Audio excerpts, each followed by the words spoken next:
Pembahasan soal PPTK di Sleman ketiga SMP 2026.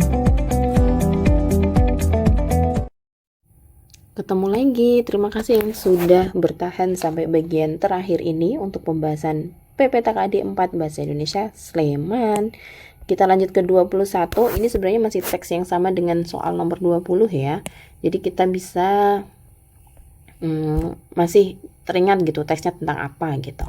Yang ditanyakan adalah kegiatan-kegiatan positif yang dapat dilakukan untuk mengurangi dampak kesehatan mental remaja.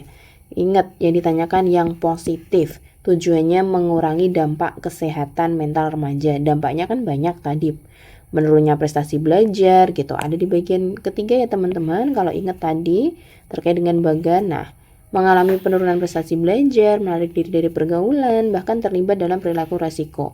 Berarti apa cara kita agar mengurangi dampak itu gitu.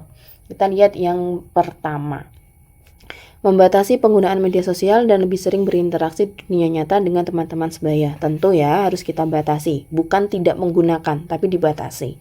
Kedua, lebih sering mengunjungi psikiater agar permasalahan yang dihadapi langsung mendapatkan penyelesaian. Kan untuk mengurangi. Kalau psikiater itu berarti dia sudah di tahap tinggi, di tahap parah gitu. Itu sudah membutuhkan obat. Berarti itu bukan karena dampaknya ya, ini sudah pengobatannya. Berarti dua bukan. Ketiga, mengadakan berbagai perkumpulan dengan berbagai komunitas tanpa pandang latar belakang. Tanpa pandang latar belakang, perkumpulan dengan berbagai komunitas. Ini kan dia biar nggak gangguan mental ya. Kalau tanpa pandang latar belakang ini agak sulit, jadi bukan. Berarti yang 4, lebih banyak melakukan aktivitas yang mendukung pengembangan hobi dan kreativitas gitu. Karena kan dampaknya menarik diri dari pergaulan. Kalau dia ngadain perkumpulan dengan berbagai komunitas tanpa lihat latar belakang, terus dia dijudge dan segala macam, kan itu agak repot ya. Jadi itu sulit. Maka jawabannya 1 dan 4. 22 sudah teks yang berbeda, yaitu tepi kota yang hilang. Ini teks cerita. Yang ditanyakan adalah kerangka cerita. Ingat, kerangka cerita di materi bagan dan kerangka. Kerangka kita harus lihat tokohnya siapa, awal ceritanya gimana, konfliknya gimana, akhirnya bagaimana. Nah, kita lihat perbedaan yang akan kita cari di teksnya. Yang A, keluarga Pak Amir yang hidup dalam keterbatasan. B, sama. C, sama. D, sama. Oke, berarti bagian awal sama. Yang kedua, anaknya cita-cita jadi guru. Yang B, kabar pembangunan jalan tol dan apartemen. C, anaknya cita-cita jadi guru. D, kabar pembangunan tol dan apartemen. Berarti A sama C ini sama ya. A sama C sama. Berarti kita cek setelah cerita terkait hidup dalam keterbatasan, apakah anaknya ingin jadi guru dulu atau kabar pembangunan tol dulu. Di pinggiran kota yang sesak, menyudahi di sementara putrinya, Rani, sedang tekun menyalin pelajaran buku. Bohlam membuat rumah itu terasa hidup. Dengan mata berbinar, ia berucap, ini. Berarti ingin jadi guru dulu. Maka yang B sama yang D kita coret. Kemudian kita lihat selanjutnya, kabar pembangunan tol dan apartemen, kabar dan pembangunan tol pembangunan jalan tol dan apartemen sama ya. Oke, kita lihat yang pengumuman relokasi mendadak atau cita-cita Rani terancam kandas. Pengumuman relokasi mendadak, yang pengumuman dulu atau mendadak dulu gitu. Nah, Pak Amir melangkah ke teras dan duduk di bangku. Dalam sepekan terakhir, kabar tentang proyek pembangunan apartemen dan jalan tol semakin sering bergema di telinga warga. Berarti konteksnya adalah di sini dia dengar dulu gitu. Maka jawabannya yang A. Jadi yang ini kebalik ya. Oke, begitu caranya teman-teman. Kemudian nomor 23 masih teks yang sama. Tentukan sesuai tidak sesuai terkait peristiwa yang mungkin terjadi dari cerita. Masalahnya tadi adalah Pak Amir hidup dalam keterbatasan, anaknya ingin jadi guru, tiba-tiba ada jalan pembangunan jalan tol gitu. Nah, tapi kita belum lihat endingnya gimana. Endingnya, suasana mendadak mencekam oleh bisik-bisik panik. Busari keluar dengan suara bergetar, relokasi, maksudnya digusur pak. Petugas hanya menjawab diplomatis bahwa mereka akan dipindahkan ke tempat yang lebih layak dengan ganti rugi yang sesuai. Jawaban petugas menyiksa ancaman bagi terwujudnya cita-cita Rani memajukan kampung di tengah deru pembangunan kota. Nah, kita harus lihat yang ke-1. Pak Amir tidak mendapatkan ganti rugi yang cukup karena biasanya kompensasi terbesar diberikan kepada pemilik lahan, bukan penyewa kontrakan. Nah, kita harus tahu dulu Pak Amir ini ngontrak atau apa gitu.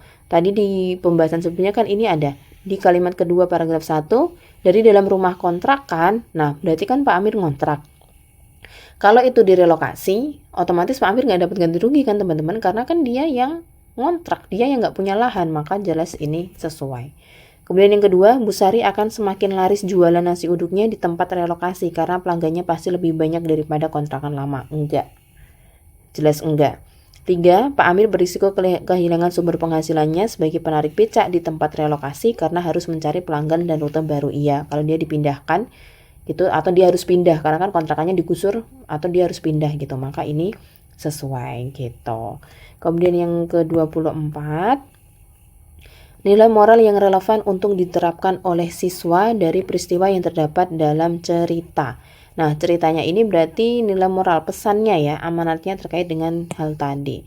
1, kegigihan dalam menuntut ilmu dengan tetap rajin belajar meski dalam keterbatasan. Iya, ini tadi mencontoh si Rani. Meski terbatas dia mau jadi guru. Yang kedua, empati dan kepedulian dengan memiliki tujuan mencerdaskan anak kampungnya. Iya ya, kenapa gitu? Tadi kan di akhir gini, yang bagian terwujud cita-citanya Rani memajukan kampung, berarti ada empati dan kepedulian. Kemudian yang ketiga, ketabahan menghadapi perubahan dengan berani menolak pembangunan kota, jelas enggak bisa. Terus yang keempat, keteguhan hati dan optimisme. Optimis itu yakin dengan tidak mudah menyerah pada keadaan. Iya, ini pesannya gitu. Next 25, ini teks puisi yang ditanyakan latar suasana yang paling tepat berdasarkan Melepas Matahari karya Suminto Asayuti. Maka ini harus mau nggak mau harus dibaca teksnya teman-teman kalau latar suasana, karena tidak dikasih spesifik paragraf bait berapa, lirik berapa gitu. Kalau seperti ini kita lihat dari judulnya. Judulnya Melepas Matahari. Kita lepas matahari yang lelah, biarkan pundak ombak dan kangkang kaki langit. Jadi dipan istirah, kita timbun bersama, berlusin impian hari-hari kemarin. Dengan ikhlas dan yakin, kita basuh kusut wajah dengan embun fajar esok hari. Dengan niat dan munajat, menghangatkan diri dengan matahari lain, membangun kemah hunian baru seperti pernah kita alami. Di padang luas berpasir, tempat hati kita menambatkan desir. Seruan demi seruan tetap kumandang, panggilan demi panggilan menemu jawaban. Kita pun bukan kabilah sunyi, kita pun barisan berzenji.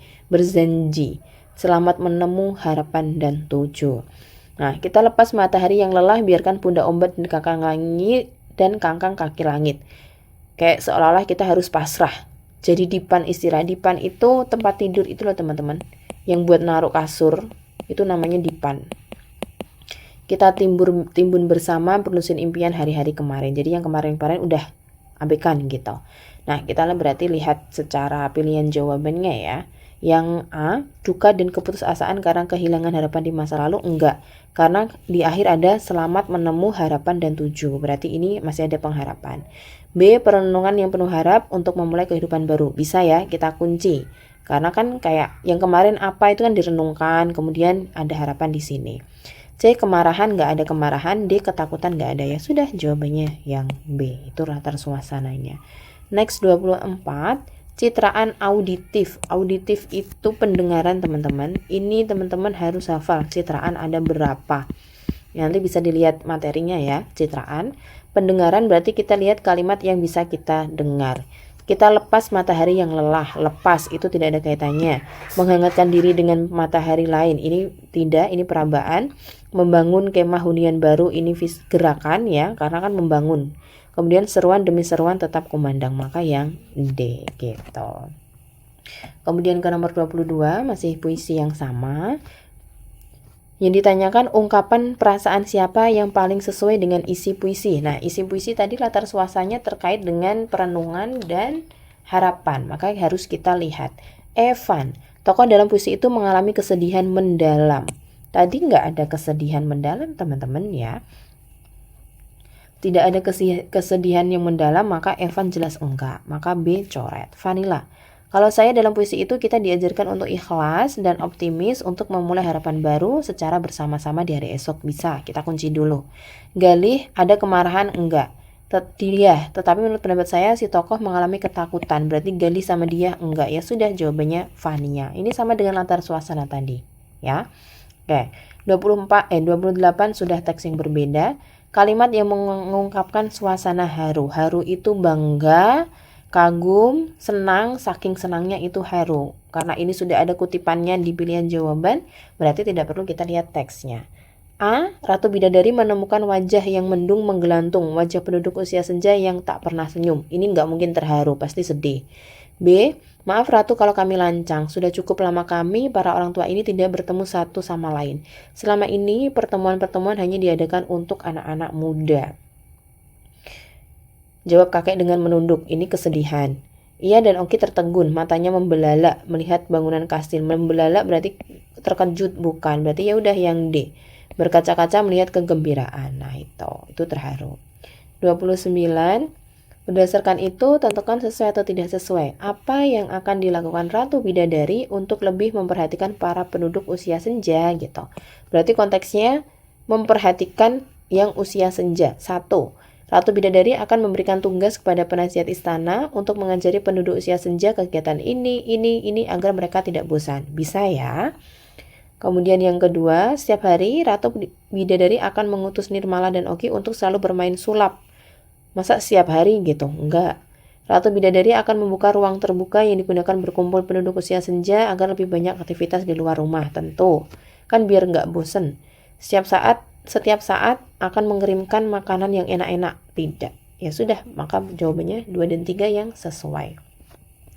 Terakhir, wah keren sekali teman-teman bertahan sampai sini, masih mendengarkan ya. Kita yang terakhir di PPTKAD 4 Sleman.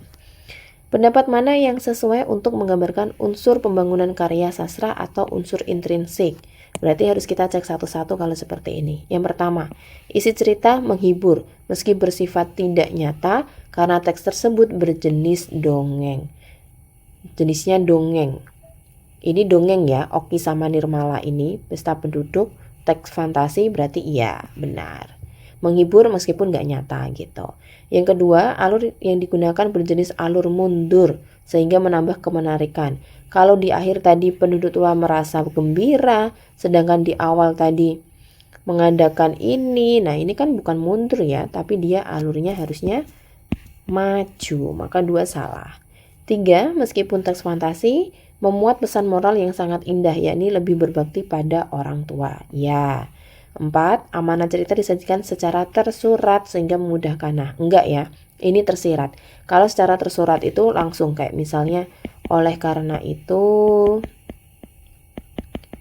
sebagai anak muda, nah itu langsung disebutkan apa gitu, itu tersurat. Karena ini enggak ada di bagian akhir, berarti secara tersirat.